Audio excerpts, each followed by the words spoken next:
आजकल उन्होंने क्या किया, स्ट्राइक की हुई है, बसेस ऑफ हैं, बिल्स डिफरेंट हो गए हैं, बिल्स गैस, इलेक्ट्रिसिटी, वाटर। अस्सलाम वालेकुम जी, welcome back to my YouTube channel. This is me Ehsan Yasin. तो आज की वीडियो शुरू करते हैं। आज की वीडियो में मैं ना आपसे बात करने वाला हूँ रिगार्डिंग वेजेस के, बिकॉज आजकल जो है ना वेजेस की वजह से काफ़ी प्रॉब्लम्स हो रहे हैं, क्राइसिस चल रहे हैं। बिकॉज के आपको भी पता है कि जो इन्फ्लेशन है ना वो एवरीवेयर है ना, पाकिस्तान, इंडिया, बांग्लादेश, श्रीलंका, नेपाल, जितने भी कंट्रीज़ हैं ना, मतलब इस तरह के जो कंट्रीज़ हैं इनको इंक्लूड यूके में भी जो है ना इन्फ्लेशन चल रहा है, प्राइसेस काफ़ी ज़्यादा हाई हुई हैं। और जो इधर के सिटीजनशिप्स हैं ना वो बहुत ज़्यादा इफेक्टेड हुए हैं। वो किस लिए इफेक्टेड हुए हैं? Because of inflation. अब वेजेस तो सेम है, अर्निंग उनकी सेम है, बिल्स डिफरेंट हो गए हैं। Bills gas, electricity, water, council tax, road tax, मतलब इस तरह के जितने भी वो टैक्स पे कर रहे हैं ना वो सारे हाई हो गए हुए हैं। और अब ये है कि पहले एक बंदा जो काम करता था उसकी इनकम पे घर चलता था, अब ये है कि दो दो तीन तीन बंदे काम कर रहे हैं तो इनकम पे घर चल रहे हैं। इस तरह के सीन इधर चल रहे हैं। तो अभी देखें, रिसेंटली ये वेस्ट मिडलैंड्स की बात है, बर्मिंघम का मुझे ज़्यादा पता है तो मैं बर्मिंघम की बात करता हूँ। बिकॉज मैं जो अभी तक मुझसे जो सबसे बड़ी गलती थी ना मेरी, वो यही थी कि मेरे पास ड्राइविंग लाइसेंस नहीं था और ना मुझे गाड़ी चलानी आती है। तो अभी मैं सीख रहा हूँ, होपफुली जल्दी मैं क्लियर कर लूँगा and I get my own car and convenience travel का काफ़ी ज़्यादा ईजी हो जाएगा। अभी सीन ये है कि मैं बस पे जाता था, रेगुलर बस को यूज़ करता था, बिकॉज मेरी जो सिक्योरिटी जॉब थी वो आपने देखी होगा कि जब मैंने शुरू किया वो मैं बस के थ्रू ही जाता हूँ, बस के थ्रू ही जाता हूँ। अब ये है आजकल उन्होंने क्या किया, स्ट्राइक की हुई है, बसेस ऑफ हैं। और बसेस ना होने की वजह से क्या हो रहा है कि मुझे सिर्फ मुझे ही नहीं, काफ़ी ज़्यादा लोगों को क्या हो रहा है कि उनको टैक्सीज पे जाना पड़ रहा है। अब मैं अपनी बात करूँ तो मुझे 5 दिन हो गए स्ट्राइक को, मंडे से शुरू हुई थी, आज फ्राइडे है। 5 दिन मैं टैक्सीज, बल्कि 4 दिन गया हूँ मैं। एक दिन ट्यूसडे का फिर मैंने जॉन के ऑफ करवा लिया था, खुद ही ऑफ करवाया था, बिकॉज के घर भी तो एक दो मेहमान आए हुए थे, तो मैंने कहा चलो एक रिलैक्सेशन भी हो जाती है, वो अलग बात है। लेकिन आप देखें 4 दिन मैं गया हूँ टैक्सी के ऊपर और 4 दिन में मेरे 90 पाउंड जो है ना सिर्फ आने जाने के टैक्सीज पे लगे हैं, सिर्फ टैक्सी पे इतना मेरा लग गया। तो मतलब कि ये इस तरह कर रहे हैं। वो किस लिए ये स्ट्राइक की जा रही है कि क्योंकि ड्राइवर्स डिमांड कर रहे हैं कि हमारी वेजेस बढ़ाएं।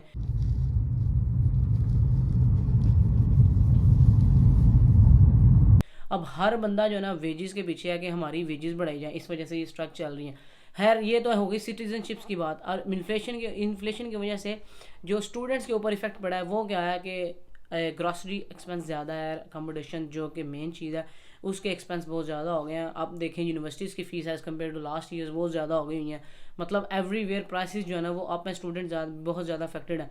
लेकिन इस इन बिटवीन ये जो खुशखबरी की बात है वो स्टूडेंट्स के लिए ये है कि जो वेज है ना वो अब मिनिमम वेज जो नेशनल इंश्योरेंस में मिलती है आपको वो इंक्रीज़ हो रही है। वो पहले थी 9.81, जब मैं यहाँ पे आया था इन 2021 दिसंबर में, तब उस वक्त चल रही थी 8.91। उसके बाद नेक्स्ट अप्रैल 2022 में 9.5 हो गई है, 9.5 थी। एंड नाउ अब ये जो अप्रैल 2023 में क्या हो जाएगी 10.42। तो मतलब ये बात कर रहा हूँ उन लोगों की जिनकी एज जो है ना वो 23 से अबव है या 23 है। अब यूके में जो वेज सिस्टम है ना वो चलता है आपकी एज के अकॉर्डिंगली। अब आपकी एज, अगर आप अंडर 18 है तो आपकी एज डिफरेंट है। वो आई थिंक जो 2022 में थी वो 4.81 थी। उसके बाद अगर आप फ्रॉम 18 to 20 है तो 6 पॉइंट समथिंग थी। वो मैं आपको स्क्रीनशॉट ऐड करके दिखा दूंगा साथ। अगर आप ओवर 23 हैं और 20 ओवर है तो वो थी 9.5। तो खैर मैं आपको स्क्रीनशॉट दिखाऊंगा, आप कंफर्म कर लीजिएगा। अब आने 2023 में ये वेजेस जो है वो इंक्रीज़ हो रही हैं। अबव 23 जो है उसकी हो रही है 10.42। एंड बाकी ये आप देख लें के साथ आपकी वेज कितनी हो रही है, क्योंकि अक्सर यार जो स्टूडेंट्स हैं ना वो बैचलर्स के लिए आते हैं, उनका एज जो है थोड़ी कम होती है, वो अंडर 20 होते हैं या 20 में होते हैं। तो उनकी जो वेज होती है ना वो थोड़ी सी लेस होती है, जिसकी वजह से वो मतलब बैचलर्स के लिए इसी वजह से कहा जाता है कि वो हार्ड भी होता है, बिकॉज उन्होंने यूनिवर्सिटीज़ कॉलेजेस ज़्यादा दिन जाना होता है उनके पास। यार आज ना मैं यही चीज़ जो ना अपनी सिक्योरिटी वाली शिफ्ट पे था, तो मैं उधर ना एक कलीग है मेरी, लड़की है, अंडर 18 है, तो उससे डिस्कस कर रहा था कि देखें अब कि वेज रेट इंक्रीज़ हो रहा है। और वो ना मतलब काफ़ी नाखुश थी, बिकॉज उसकी पहले थी 4.81, अब हो गई थी 5 पॉइंट समथिंग, 5.28 या 5.6 इतनी हो गई थी। तो शी सेड के जस्ट फ्यू जिस फ्यू पेंस हैं, इससे मुझे क्या फ़ायदा होने वाला है। तो अगर आप देखें, अगर आप ओवर 23 हैं, जो कि फॉरेनर स्टूडेंट मोस्टली मास्टर्स के लिए भी मास्टर्स के लिए आते हैं ना, उनकी अगर बात की जाए तो अगर आपका 1 पाउंड पर आवर इंक्रीज़ हो रहा है, अगर आपको 20 पाउंड अलाउड है वीक के, तो देखें आपको वीकली 20 पाउंड एक्स्ट्रा मिल रहे हैं, आपको मंथली 80 पाउंड एक्स्ट्रा मिल रहे हैं अगर आप 80 घंटे काम करते हैं। तो मतलब इट डिपेंड्स ऑन कि कितने घंटे आप ज़्यादा करते हैं, उतने पाउंड आपको ज़्यादा मिल रहे हैं। ठीक है, तो लेट्स से अगर आप 67 या 70 आवर्स जो है ना वो मंथली कर रहे हैं, तो 70 पाउंड मंथली आपको एक्स्ट्रा मिलेंगे अब न्यू वेज रेट के मुताबिक। तो जो 70 पाउंड है ना, उसमें समझ लिया आपका महीने की ग्रॉसरी हो जाया करेगी। समझ रहे हैं, मतलब इतना इम्पैक्ट तो देखने में नहीं है, लेकिन इन अ लॉन्ग रन अगर आप बात करें तो ये बहुत अच्छा है कि आपकी जो मंथली ग्रॉसरी के एक्सपेंस है ना, वो सिर्फ ये जो इंक्रीमेंट छोटा सा हुआ है, इस इंक्रीमेंट की वजह से वो निकल जाया करेंगे।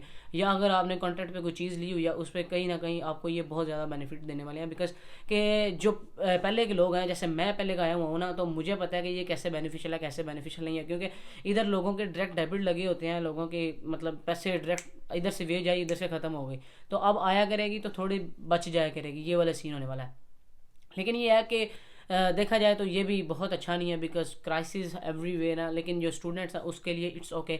लेकिन अगर मैं यहाँ पे बात करूँ ना वेज रेट की, तो वेज रेट जो है ना वो आपकी जॉब पे बहुत ज़्यादा डिपेंड करता है। बिकॉज अब देखें, अगर आप वेयर हाउस में जॉब कर रहे हैं, अगर आप किसी टेक अवे पे काम कर रहे हैं, अगर आप किसी कॉल सेंटर में काम कर रहे हैं, अगर आप किसी रिटेल स्टोर पे काम कर रहे हैं, ये इन सारी चीज़ों पे देखें तो जो आपका वेज रेट है ना वो वेरी करता है। अब मैं बात करूँ अगर वेयर हाउसेज़ की, जिस तरह के अमेजोन के वेयर हाउसेज़ हैं, रग्बी के वेयर हाउस हैं, डीपीडी के वेयर हाउसेज़ हैं, इस तरह के जो वेयर हाउसेज़ हैं, इन पे जो होता है कि नाइट शिफ्ट्स जो होती हैं ना, उनके वेज रेट ज़्यादा होते हैं। अब परसों मुझे एक बंदा बता रहा था कि वो काम करता है, एक रेंज रोवर की फैक्ट्री है जिधर उसके पार्ट्स बनते हैं, वो वहाँ पे लेता है 18 पाउंड पर आवर। अब पता नहीं उसका एक्सपीरियंस कितना है, ये मुझे नहीं पता, लेकिन उसने बताया था कि 18 पाउंड पर आवर वो वहाँ से ले रहा था, और उनकी बेसिक पे जो है 15 से ऊपर स्टार्ट होती है। तो मतलब ये डिपेंड करता है आपकी जॉब किधर है, किस कंपनी के साथ है, और आपकी एज कितनी है, और आपकी उनके साथ अंडरस्टैंडिंग किस तरह की है। तो खैर ये छोटी छोटी इंक्रीमेंट से आपको काफ़ी फ़ायदा होने वाला है, डिसअपॉइंट होने वाली बात नहीं है। अब यार ये सारी चीज़ें तो हो गई ड्यूरे मतलब फील्ड से हट के जो जॉब्स हैं उनकी बात हो गई। जो बेस्ट है ना, जो बेस्ट है स्टूडेंट्स के लिए और एवरीबडी सब के लिए जो बेस्ट है ना, वो यही है कि आपकी फील्ड की रिलेटेड जॉब हो। अब फील्ड के रिलेटेड जॉब्स जैसे कि अगर आप सिविल इंजीनियर हैं तो सिविल इंजीनियरिंग की जॉब मिले, अगर आपने ACC किया हुआ है तो अकाउंट्स की जॉब मिले, अगर आपने MBA किया हुआ है तो आपको आपकी फील्ड की रिलेटेड जॉब के लिए। अब मैं अगर बात करूँ तो मैंने कंप्यूटर साइंस की हुई है, तो मुझे अगर फील्ड की रिलेटेड जॉब मिले तो that's very good for me, because के जो फील्ड रिलेटेड जॉब है वो स्टार्ट होती हैं 25,000 से लेकर 30,000 तक इनिशियली फॉर ग्रेजुएट्स जॉब्स की मैं बात कर रहा हूँ। तो ये इंक्रीमेंट होते होते 60,000 70,000 ईयर तक भी बात चली जाती है। तो ये डिपेंड करता है आपके एक्सपीरियंस के ऊपर और आपकी फील्ड के ऊपर और आपकी जॉब टाइप के ऊपर, किस कैटेगरी में आप जॉब कर रहे हैं। तो अगर मैं अपनी फील्ड की बात करूँ तो वो हाईली पेड जॉब्स हैं, लेकिन आपको इसके लिए एक्सपीरियंस भी चाहिए। लेकिन एक ड्रॉबैक जो मुझे इधर नज़र आ रहा है ना फ़िलहाल, एक्सपीरियंस भी हो आपके पास, अच्छे मार्क्स के साथ आपके पास डिग्री भी हो, आपको जॉब तब तक बहुत मुश्किल से मिल रही है अगर अगर आपके पास रेफरेंस नहीं है। तो बाकी ट्राई कर रहा हूँ, होपफुली विल गेट सून, दुआ कीजिएगा आप लोग। हाँ आई नो कि काफ़ी सारे स्टूडेंट जो है वो जॉब से स्ट्रगल कर रहे हैं, कंपटीशन से स्ट्रगल कर रहे हैं, लेकिन यार ये फॉर टाइम बिंग क्राइसिस का टाइम चल रहा है, तो अभी होपफुली आप भी दुआएं करें। रमज़ान का महीना है, मैं भी दुआएं करता हूँ कि होपफुली सबके लिए बेहतरीन हो जाए, सबके लिए रिज़्क़ का कोई ना कोई ज़रिया बने और सबको कामयाबी मिले, हम सब कामयाब बने हैं इंशाल्लाह, हो जाएंगे एक ना दिन। तो आप सब के लिए मेरी बेस्ट विशेज़ हैं, आप भी मुझे दुआ में याद रखिएगा। आज की वीडियो में मैंने इतना ही आपके साथ शेयर करना था वेज रेट के रिलेटेड। तो अगर आप तो फिर इंशाल्लाह मिलेंगे नेक्स्ट वीडियो में very soon. Thank you very much.